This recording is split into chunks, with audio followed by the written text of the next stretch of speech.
session, and we're going to talk about when we build out this massively larger renewable energy economy with solar dominance in my own preference. How are you going to search, and how are you going to search right now in the real economy and bring sustainability to employers now to get them on the cutting edge? So, Jay, thank you. All right, great. So one thing I didn't ask is this mic loud enough? Can everybody hear the speakers well enough? Okay, good. Up a little bit more? Up a little bit. All right.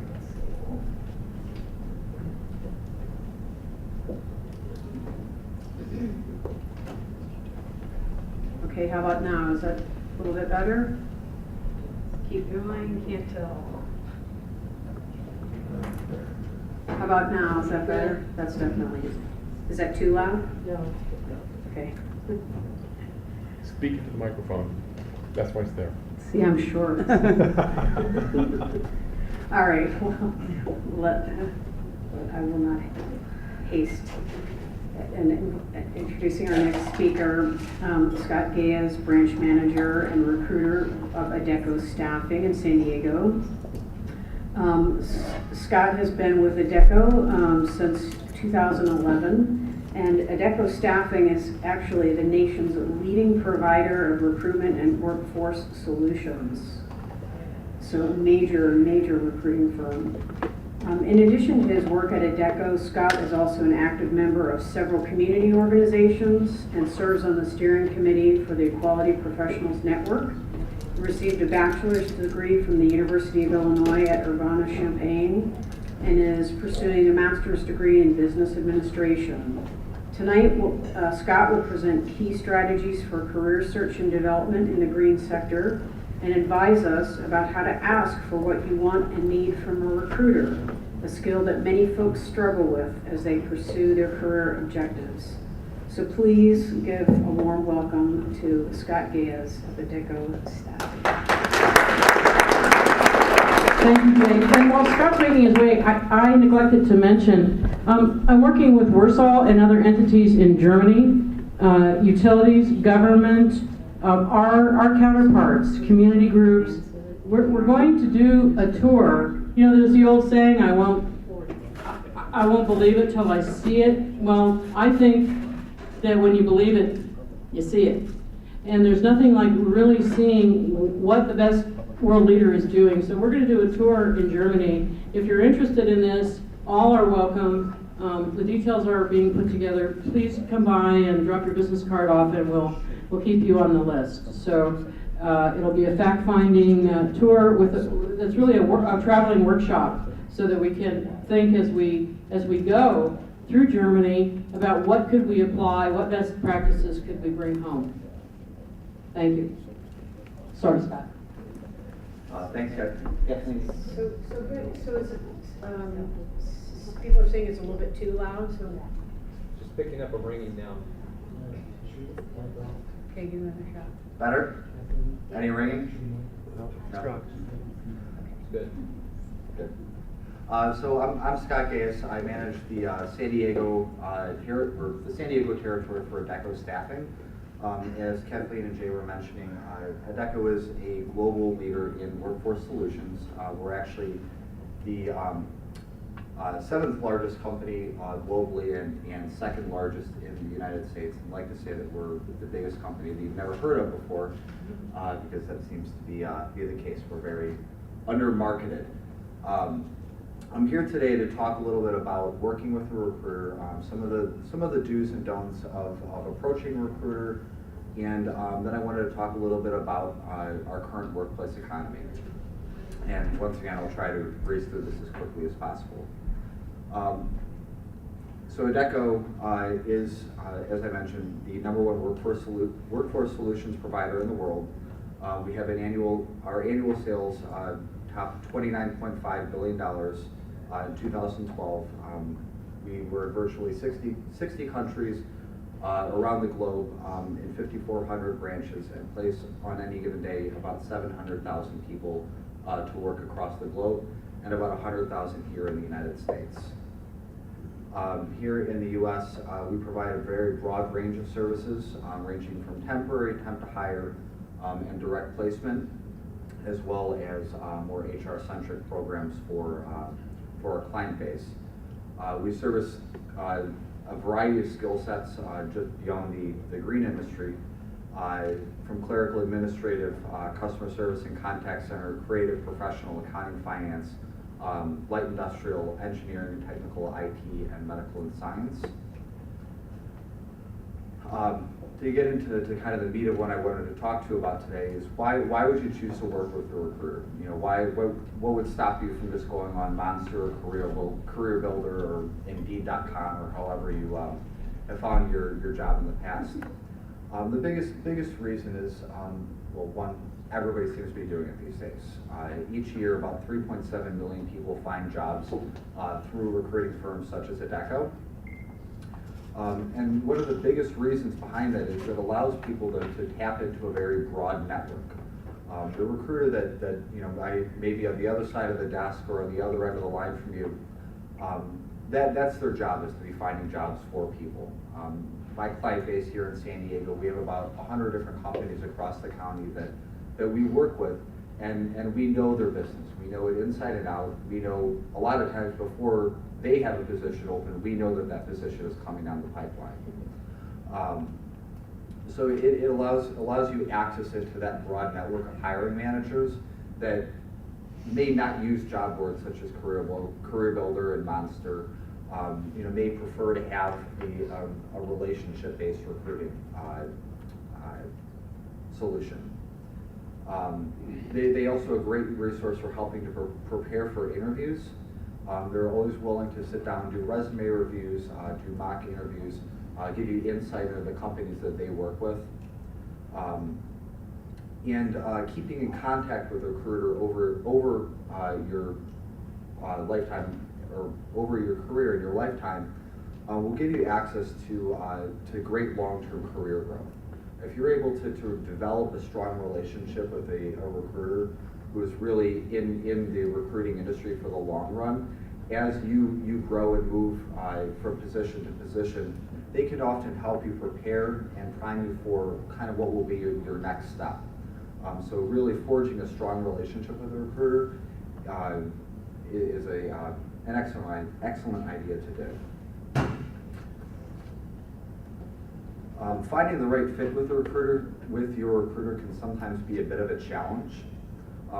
You really want to, I guess, cast a very wide net at the beginning when you're first starting to look for that right recruiter.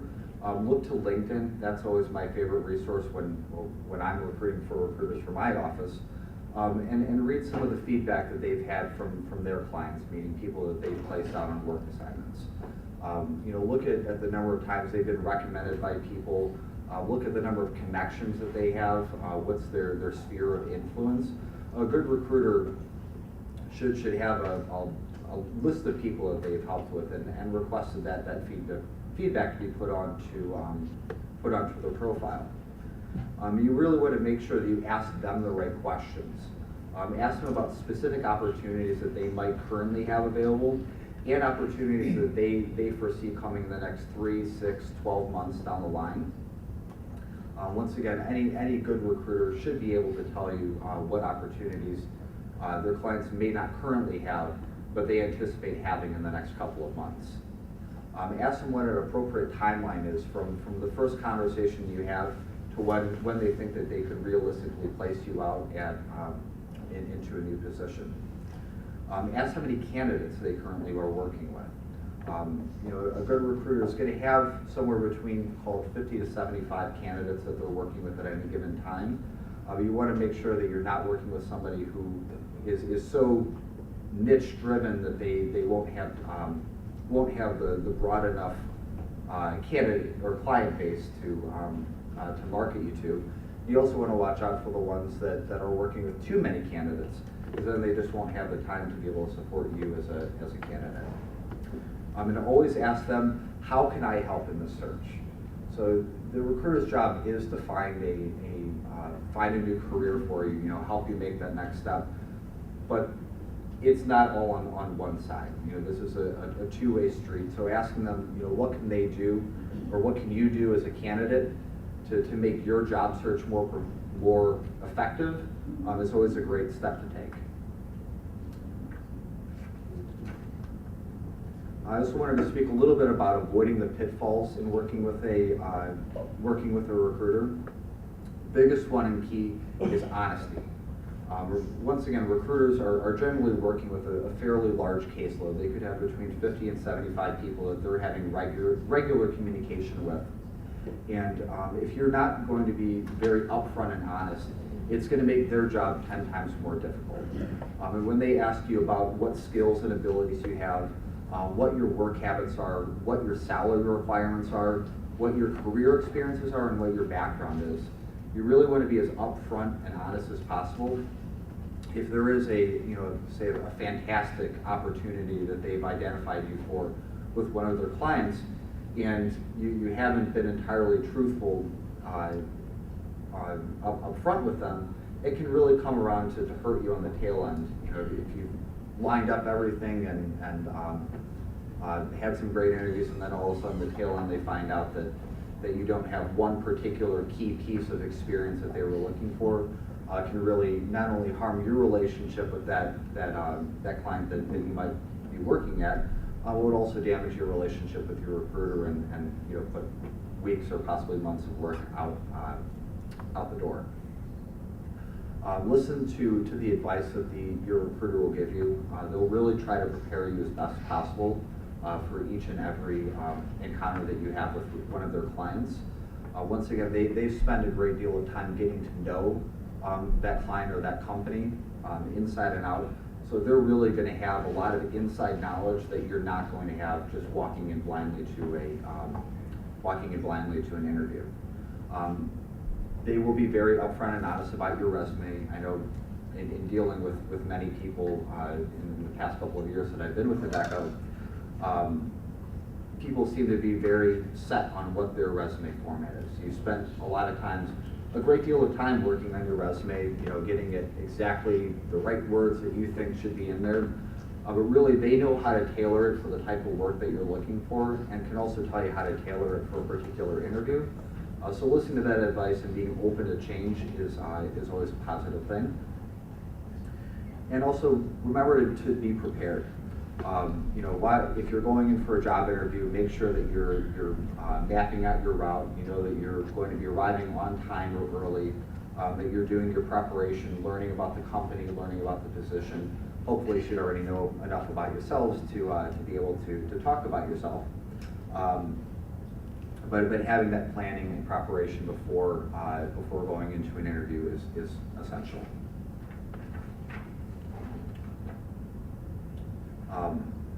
This one lists kind of the top 5 do's or don'ts that I had drilled down when working with a recruiter. Do research to identify the right recruiter. Do work to establish a relationship. Do act professionally from day one. Provide feedback from interviews quickly, and ask smart questions about the position, the company, and the industry. And please don't come unprepared. Don't lie about experience or skills. Don't show up late, not at all.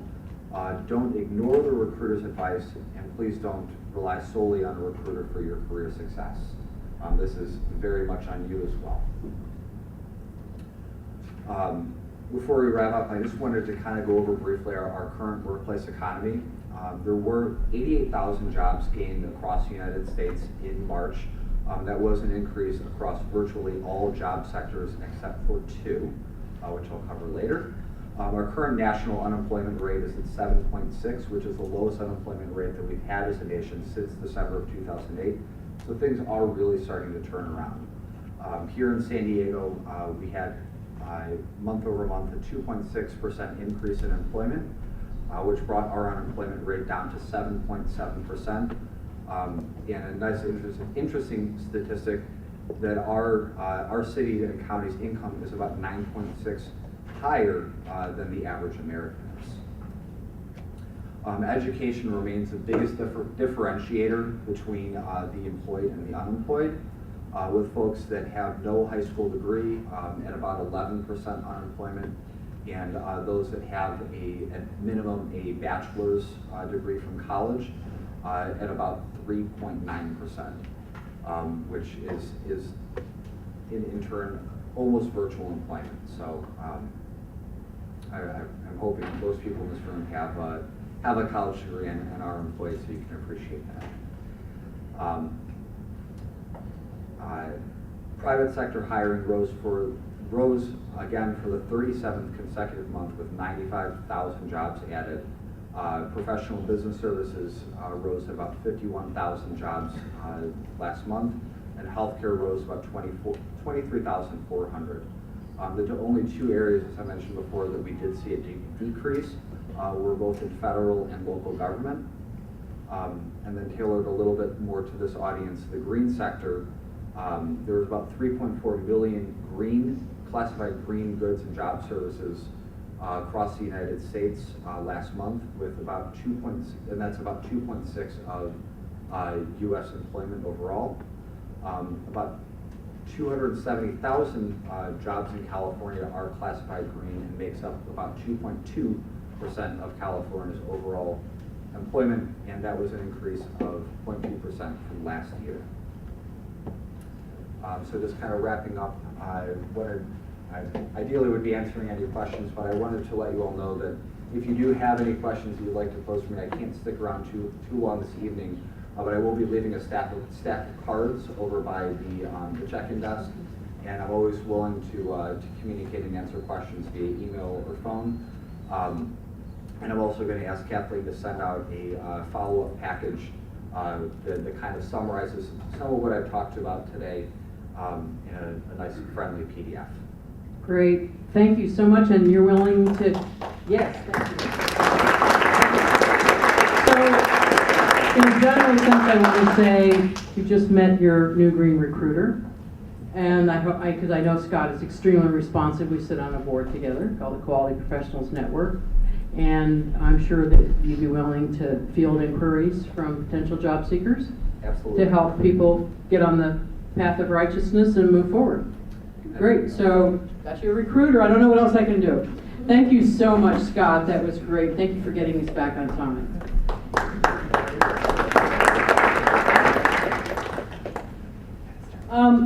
We're sorry to rush through, folks, but our next speaker is Supervisor Dave Roberts. And Dave, thank you for coming. But I want to tell you a little bit about Supervisor Dave Roberts. The last time I saw him was at I think it was at the Solar Summit in the Mayor Fellner's office. That was a pretty exciting day for those of us who were privileged to be able to be there. Supervisor Dave Roberts brings vast experience from the public, private, and nonprofit sectors to his position as a District 3 supervisor for the County of San Diego. He's completed 2 terms on the Solana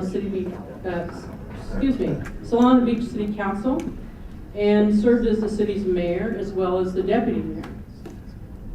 During his tenure, Dave represented Solana Beach on numerous regional boards, and he began his public service as a volunteer for the Solana Beach Budget and Finance Committee and for the Friends of the Solana Beach Library. Now, this isn't on the sheet that I have, but I happen to know, I believe you're almost a lifetime member of Sierra Club, is that correct? He is a lifetime member, not almost. Dave is also the former corporate officer of SAIC Corp., a Fortune 500 company, which you all know about here in San Diego. And he also owns and operates his own real estate management. He has 5 adopted children. Because he was kind of bored, he felt he was slacking off a little bit. He ran and won recently as the first Democrat with both Democrat and Republican support as our county supervisor. And he's also had other roles as senior manager for a healthcare information and management systems society. He worked in Washington, D.C. Now I'm starting to get D.C. jealousy, because I think he was higher up in the system than I was, although I think we were in D.C. at the same time in the 90s, yes? Yeah. He has been an appointed health policy advisor to President Barack Obama and former President George W. Bush. I don't know why a certain president was left out. You know, we can talk about that later, who was in the middle between those two. And he's earned national recognition for his work in healthcare and cost savings, among other things. But because that's not enough, he's also worked for the U.S. Air Force and the Pentagon and in Europe.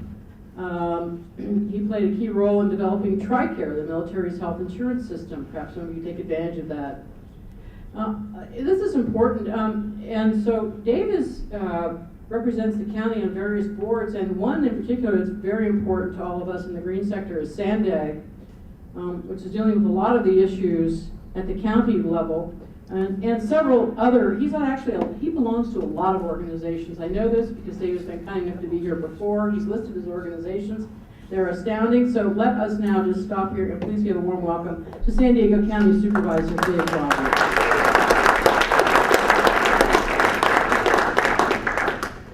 Thrilled to be back, so thank you very much, and it's nice to come back as a county supervisor.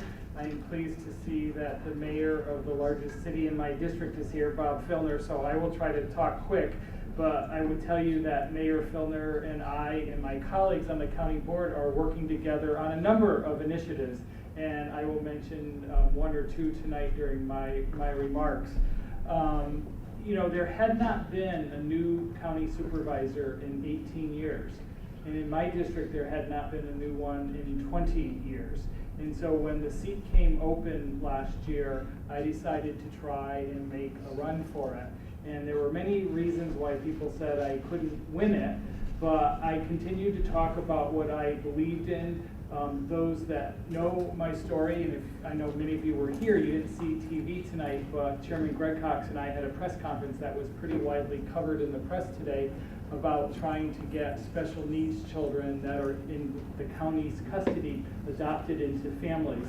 And we've adopted 5 foster children from the county over the last 14 years.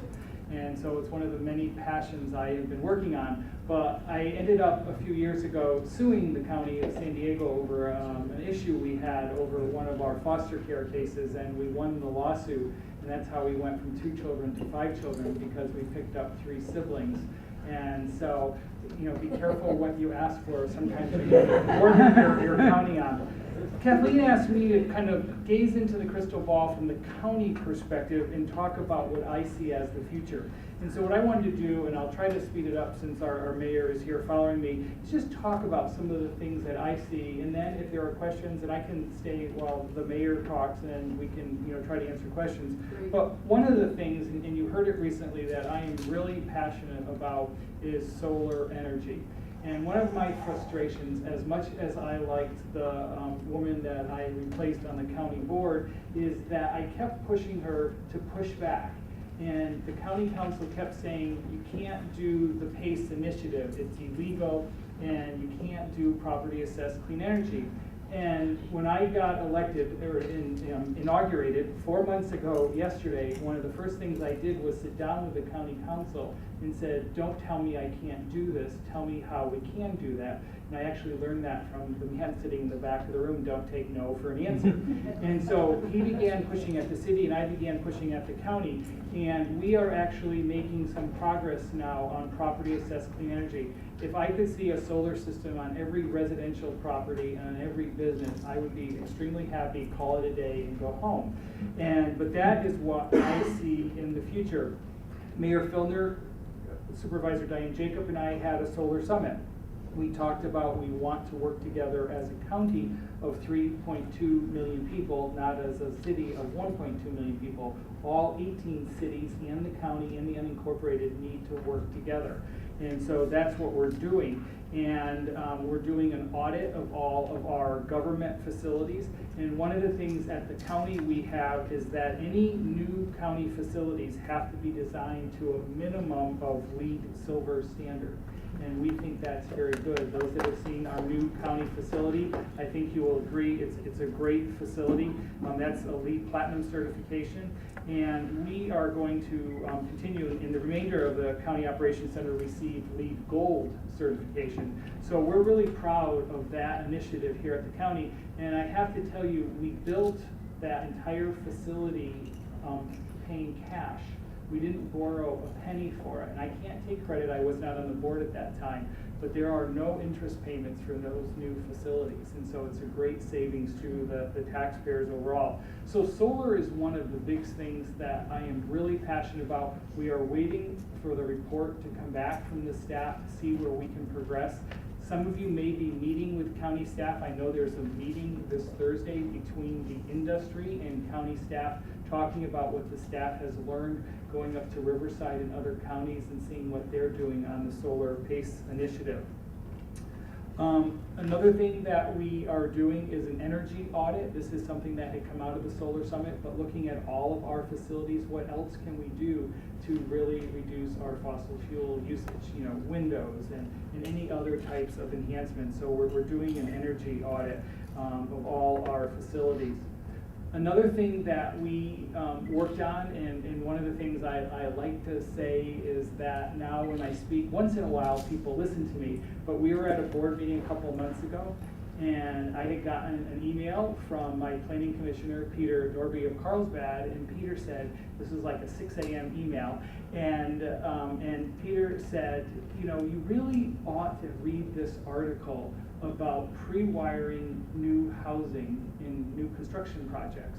And I read the article, mentioned it to my land use policy aide who is here, Sachiko Kahatsu, mentioned it to her, and I said, I think I'm going to ask this at the board meeting. So the board meeting came and I asked the staff, had you thought about conditioning a new housing project, 125 new homes in Ramona, to pre-wire them for solar and EV charging?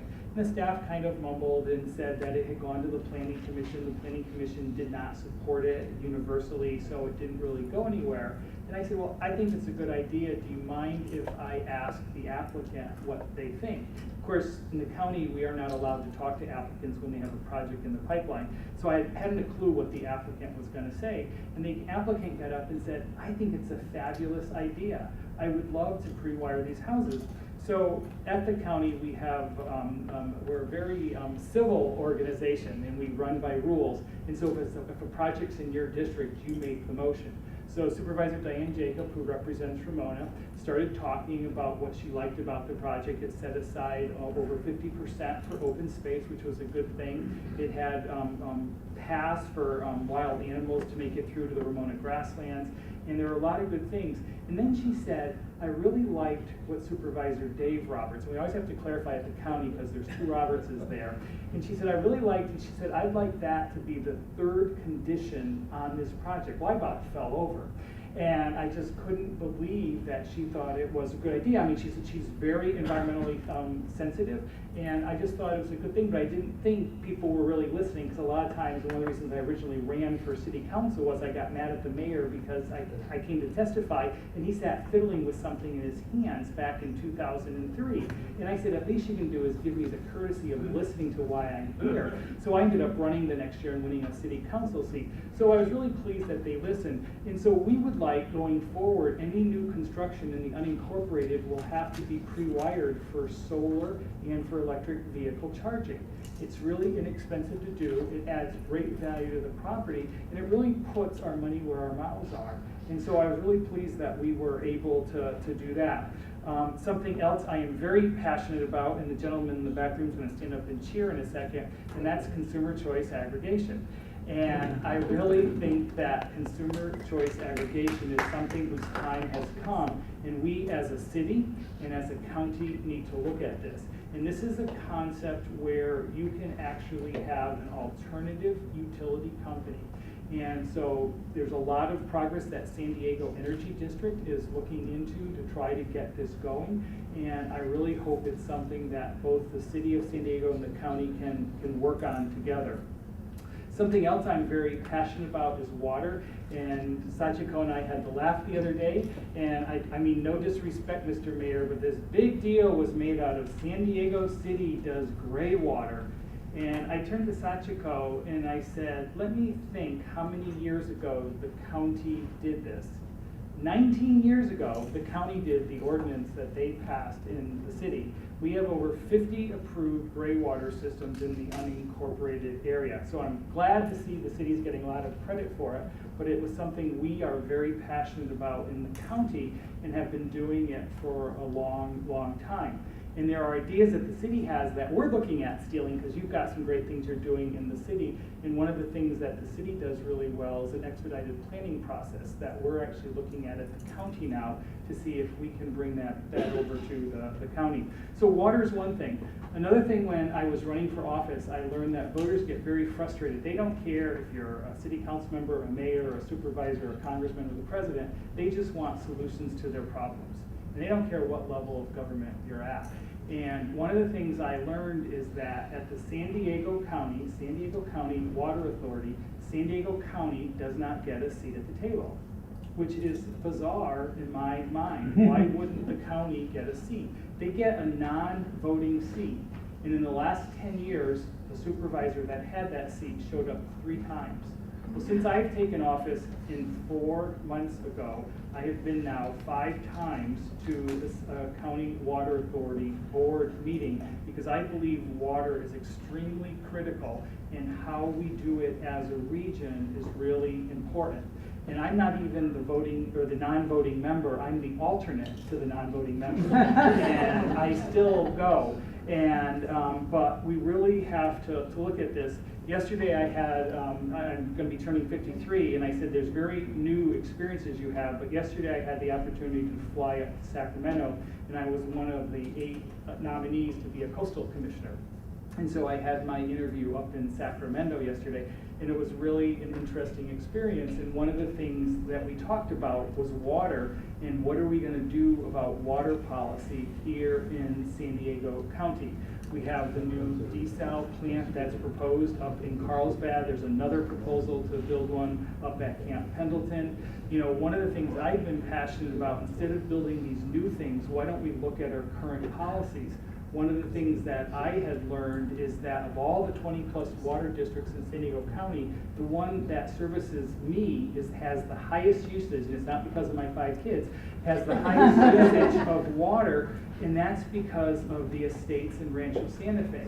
And I said, if we can't stop people from having grass yards, why don't we at least allow people that have grass yards to put recycled water on that instead of potable water? And that is a policy change that we could make. And it's something that I'm looking into and would really, really like to see. Another thing that we are talking about is really working towards being carbon-free and in zero waste. And many of you probably know I am very opposed to the Gregory Canyon landfill. I do not believe we need that. And I believe that we need to look at our overall recycling efforts. One of my first votes on the county board was to implement commercial recycling to up our recycling rates in the unincorporated area. And I think if we can look at these policies that we have in the county, something like that, to build a landfill on a river that supplies the water to the city of Oceanside. And I love when I go to these meetings and they say, oh, it will never leak, it's this new technology. And I said, just look down the road. They built this nuclear power plant. They said it would never leak, and it's been closed for over a year now. So, you know, I have trouble when I hear some of these things. So I think on trash and recycling and reuse and composting, these are things that the county needs to get behind, and these are things that we are looking at. So if I was looking into my crystal ball, you know, clean air, clean water, a healthy environment, I think these are keys to quality of life. And when I was running last year, I have the 3rd district, which is Encinitas to University City, Escondido down to Grantville, and everything in between except Rancho Santa Fe. And so I have a very diverse district. And when I was running, one of the things I talked about was environmental issues, because they're important to people, they're important to our property values, they're important to what defines us as a county.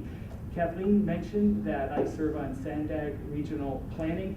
I also chair Shoreline Preservation, which is one of the working groups at Sandag, where we are looking at initiatives along the shoreline. So under the green economy, there are a lot of initiatives going on. At the county level, I'm pleased to partner with Diane Jacob on many of these initiatives. Recently, an initiative was passed to do this energy audit. I voted against it because I felt it was a way to stop green energy. And as I told people, things aren't always as they appear at the county.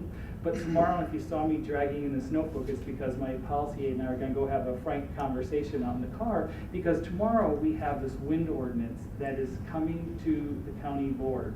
It is very complex, it's very controversial, and I was interesting when you asked people to raise your hand who supports solar energy. I'd be curious to see who supports wind. You know, I used to think wind was a good thing. And then I started studying it, and people like Miriam and others, you know, started emailing me and emailing me and emailing me and educating me. And I began to second guess what was really going on here. And so tomorrow's going to be a really interesting meeting to see if we do a wind ordinance or not, how we do it. Can we parse it to make it less intensive on the backcountry, less intensive so that smaller users can do it versus the large industrial scale. So I think it's going to be a really interesting board meeting. So if there's nothing else to do, come on down to the county at 9 a.m. Again, I'm thrilled to be here. If you want, I can take questions or however you want to do it. Well, first of all, let's do that flash poll. I always like to say wind turbines as they're currently designed, because there are new designs coming. How many people at this point, from what you know about wind, and if you've been educated by Miriam, which I have, how many of you support wind or? Site-specific wind. Yeah. So we're picky about it, and that's the right position.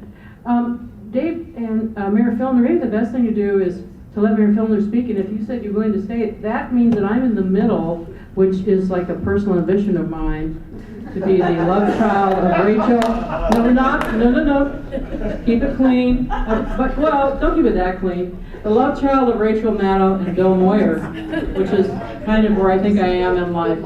So, Bill Maher.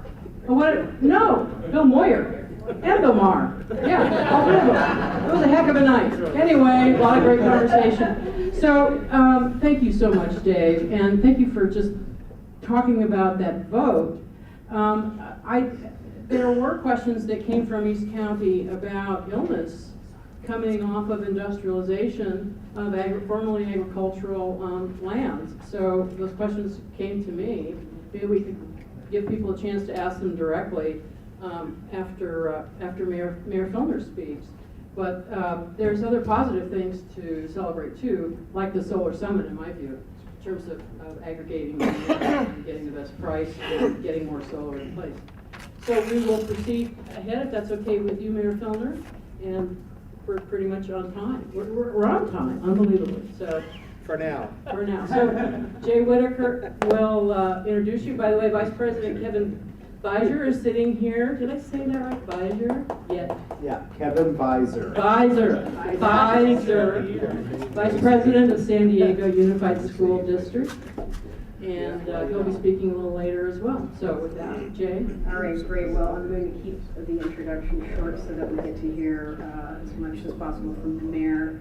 So let me tell you a little bit about the mayor. San Diego Mayor Bob Fellner received a PhD in the history of science from Cornell University in 1969. Shortly after, he moved to San Diego, and it has been his home for over 4 decades. A civil rights freedom writer with Bayard Rustin and Dr. Martin Luther King Jr., Mr. Fellner brought his activist experience to a teaching career at San Diego State University, challenging his students to put thoughts into action to shape the world around them. He has also served on San Diego City Council and has been a United States Congressman for over 20 years. As mayor, Bob Fellner has brought his Take Action approach to sustainability and green economy development. He recently spoke to the CPUC in San Diego, assisting the community in keeping 2 power plants from starting up in the region. I would say that Supervisor Roberts also spoke, and I think people can hear the love child of the aforementioned. And thank you so much for appearing. That was really appreciated that day.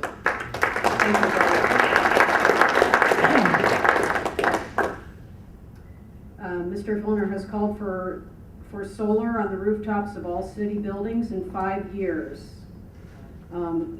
Mayor Filner also has a lifetime rating of 92% by the Sierra Club due to his strong environmental record during many years in Congress. That's an A-.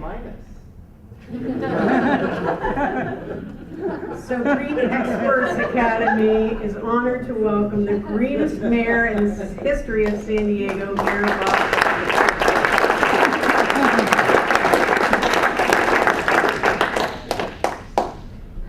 Good evening. Good evening. Good to see you all. Where'd Roberts go? Keep moving around. He's looking for sets and food too. I mean, it looks like the scavengers have been there. The locusts, I come in for a free meal and everybody is all done. Come on. Why do we come here? At last, Supervisor Roberts I can love. Thank you, David. It's nice to be here. And look, when you think, by the way, I'll trade you a county seat on the Water Authority for a city seat on the Fair Board. How's that?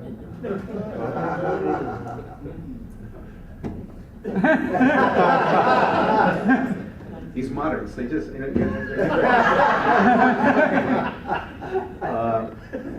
I mean, just think, by the way, of the political figures. You got, Supervisor Roberts, you got Vice President of School Board Advisor, you got Mayor Filner, and we got a whole collection of supporters and allies. I mean, we have really the most progressive government right now in San Diego that we have had for decades. And we better make some progress now. Because, we got, the stars are aligned briefly. You never know what's gonna happen. So we gotta really make some progress now. That's what I'm trying to do.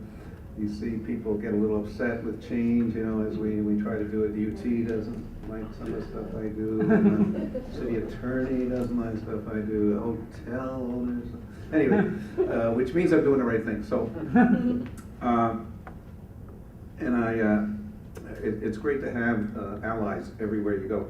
I mean, when we talked about putting solar on every public building in the campaign, and I started talking more about it, I mean, Dave and Diane immediately contacted me, and we're talking about the county joining us.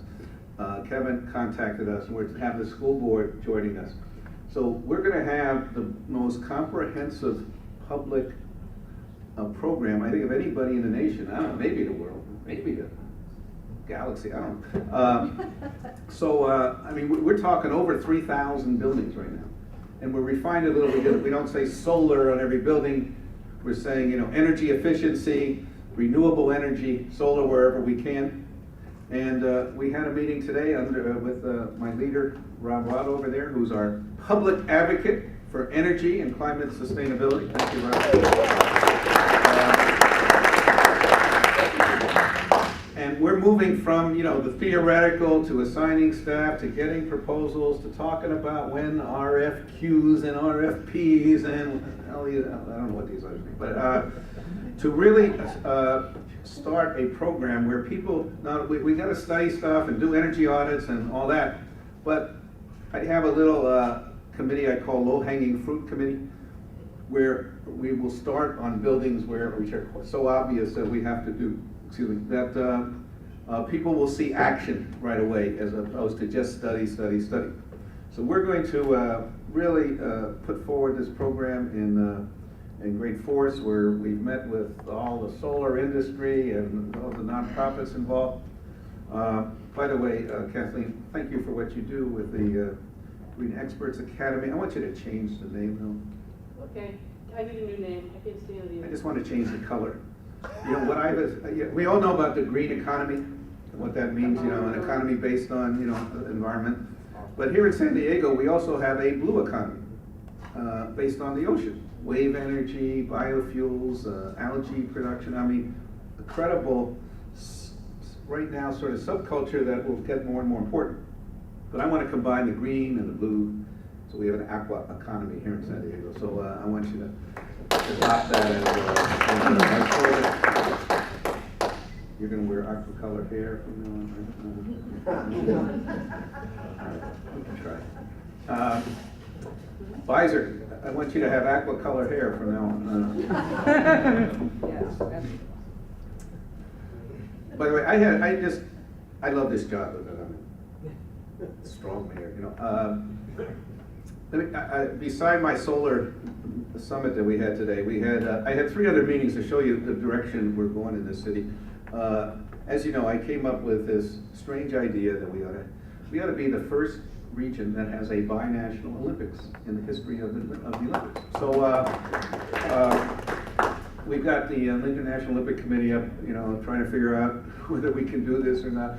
But imagine if the Olympics says we can't do binational. This is, you know, the Olympics is celebrating, you know, the harmony of nations, but you can't have 2 nations together. Anyway, so the mayor of Tijuana and me are putting together our binational committee. I mean, we're moving forward on this. And I thought, you know, we have an interesting guy who now lives in San Diego who knows something about Olympics and is well known in the country. Because people keep asking me, are you serious about this thing? Are you serious? I said, yeah, we're serious. And I figure if Mitt Romney joined us, we'd have instant credibility. And I wasn't sure how to get hold of him, so I just threw his name out, and he calls me up, and we met today. And he's going to be an advisor to our binational Olympics. But, I have to say, as a Democrat, I mean, I was not too impressed with him in the election. I mean, he's just, you know, he's this elitist sort of stiff guy. I spent an hour with him today, and I mean, he was down to earth. He was humorous. He was friendly. He was creative. He was helpful. I mean, I think I told him if he was that way during the election, he would have been president. So I'm glad he wasn't. Everything that I talked about during the recent election campaign of bringing Mexico and the United States and Tijuana and San Diego together is going to be accomplished by this Olympic proposal. Because, as someone said, even if we lose, we win. Because everything we have to do as 2 cities, we're going to have to do with timelines and deadlines and an excitement and a specific objective. That's going to, I mean, the people in Tijuana are really excited, more so than in San Diego, I think. But we're going to get people excited about this because you got to inventory your resources. You got to figure out where you can do things together, what obstacles you face, what do you have to deal with, how do you get people across the border quickly. All that stuff we have to talk about, right? So let's do it in the context of this Olympic proposal. So we're moving forward on that. I also met with our Balboa Park Centennial Committee. And by the way, everything that we do is going to be infused with a sense of sustainability and the stuff that you all talk about here. It's going to be infused with a binational sense. So if we're talking about the binational Olympics, we're talking about doing everything in a really interesting, sustainable way. When I'm talking about the Balboa Park Centennial, I bring in also the binational element, and I bring in the energy sustainability element. As you hear more about the Balboa Park celebration, which will take place in 2015, it's going to be a year-long celebration, a national, international kind of activity for a whole year. We're going to roll out the first set of ideas about what we're going to do in terms of the way the park might be structured and the international pavilions that we might have there and certain technology, innovative kind of part of it. I think people are going to get really excited about that. I mean, we've got some real professional people involved. When I first got elected mayor and I met with the committee, I was a little concerned that they were thinking too small. Well, but we got in some producers who have done international things like the bicentennial of Mexico City, for example, and other even Olympic bids. So we have, I think, people who know what they're doing to bring us to a whole new level of excitement and understanding about what our history is and what our future can be. I also spent a couple hours, some of you were there this morning with the city council. I think we're all frustrated. I've been frustrated both as a citizen, as a public official. When we have wonderful ideas that come up, for example, out of this academy, you go to any level of government, I'm sorry, I don't care if it's the school board, the county, the city, feds. You run into, bureaucracies, they're siloed, nobody knows what to do with new creativity. And how do you do it? And it gets funneled off in something, and nobody knows what to do, and it gets lost in a bureaucracy. Well, what if you set up a government structure that was designed around innovation and new ideas? I was going to call it, oh, you got this thing running. I can't even tell the truth here. Huh? I was going to call it a Department of Revolution, but I figured it wouldn't go through the same. So we called it either a incubator or a laboratory or a center, I haven't figured it out yet, of civic initiatives and urban initiatives and a new civic imagination. And what we're setting up is a place, a space literally, that where people can gather and ideas can be shared and then put through, implemented across the bureaucratic lines, across the silo lines. And we're talking not only a binational Olympics, for example, but the energy kinds of issues that you all talk about here. We're talking about new ideas of getting a bicycle infrastructure to San Diego, new ideas about education of our young people, how to bring in multicultural art and into the mainstream here of San Diego. I could go on and on. What we gave them ideas. We're going to take over. I don't know if you've been to City Hall lately. One of the things, the things I didn't like that the last mayor did was they abolished the Department of Planning in the city of San Diego and folded everything into a Department of Development Services. The aim of that department, by the way, is to issue a permit.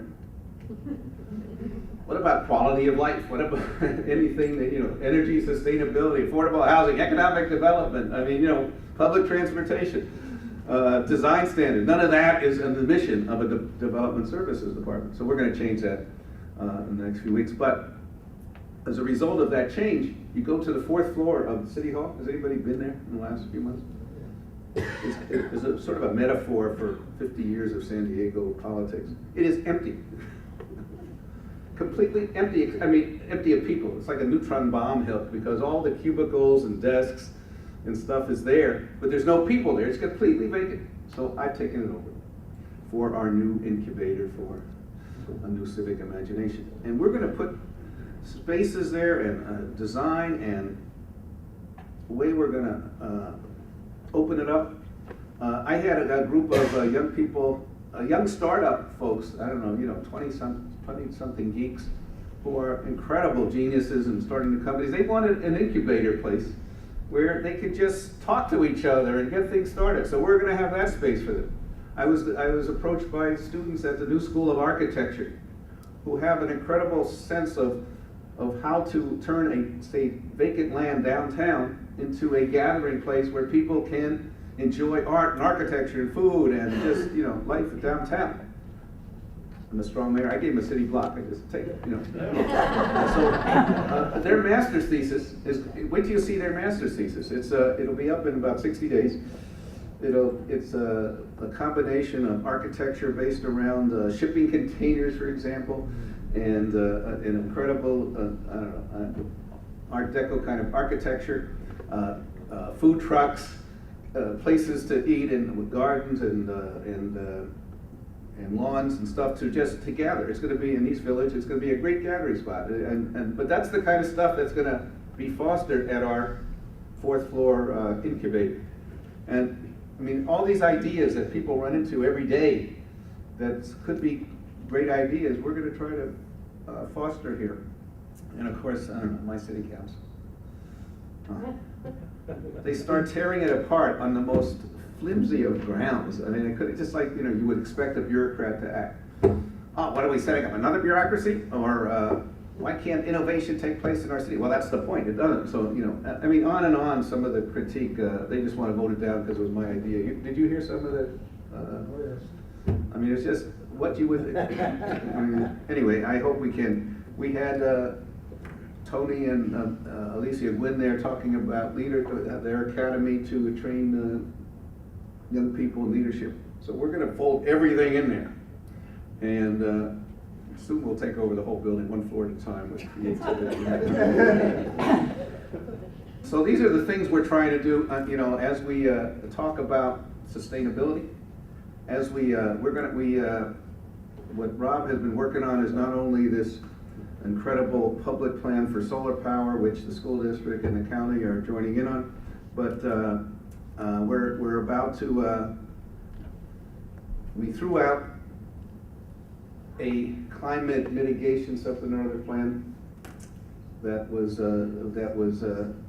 took some community efforts and then really made them too ridiculous or too, I mean, not even worth talking about. And we turned it into a climate action plan where we're going to say we have a responsibility at every level of government, including the city, to deal with climate change. What is our responsibility here? And every level of government has to take some responsibility. And yet we can't do what the feds can do, but we can do things. And we can spur consciousness. And I'll just end before the questions with, we have a bumper sticker now, slogan for what our policy is. 0% waste, 100% renewable energy, 0% net zero carbon emission. That's our slogan.